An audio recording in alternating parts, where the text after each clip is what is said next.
ગુજરાતમાં છેલ્લા કેટલાક સમયથી માર્ગ અકસ્માતોની ઘટનાઓમાં વધારો જોવા મળી રહ્યો છે। આવા અકસ્માતોમાં અનેક પરિવારો પોતાના સ્વજનો ગુમાવવાના અને ઇજાગ્રસ્ત થયાના બનાવો સામે આવતા હોય છે। ગુરુવારે ગોચનાદ પાસે થયેલા અકસ્માતમાં એક બાઇક સવારનું મોત નીપજ્યું હતું।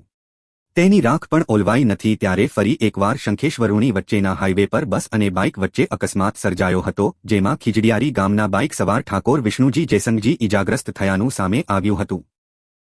પ્રાપ્ત માહિતી મુજબ શંખેશ્વર-રૂણી વચ્ચે હાઇવે ઉપર બસ અને બાઇક વચ્ચે થયેલી ટક્કરમાં બાઇક સવાર ગંભીર રીતે ઇજાગ્રસ્ત થયો હતો। અકસ્માત બાદ ત્યાંથી પસાર થતા વાહન ચાલકોએ તાત્કાલિક 108 ઇમરજન્સી સેવાને જાણ કરતા 108 એમ્બ્યુલન્સ દ્વારા ઇજાગ્રસ્તને શંખેશ્વર સામૂહિક આરોગ્ય કેન્દ્ર ખાતે ખસેડવામાં આવ્યો હતો। શંખેશ્વર ખાતે પ્રાથમિક સારવાર બાદ તેની હાલતને ધ્યાનમાં રાખી વધુ સારવાર માટે પાટણ રિફર કરવામાં આવ્યો હોવાનું જાણવા મળ્યું હતું। આ અકસ્માતની જાણ થતાં શંખેશ્વર પોલીસને થતાં પોલીસ ઘટના સ્થળે પહોંચીને બસ ટ્રાફિક અવરોધથી સાઇડમાં મુકાવી હતી। આ અકસ્માત અંગે હજુ કોઈ ગુન્હો નોંધાયો નથી અને અકસ્માતનું ચોક્કસ કારણ જાણવા મળ્યું નથી। રાજુ પ્રજાપતિ, શંખેશ્વર।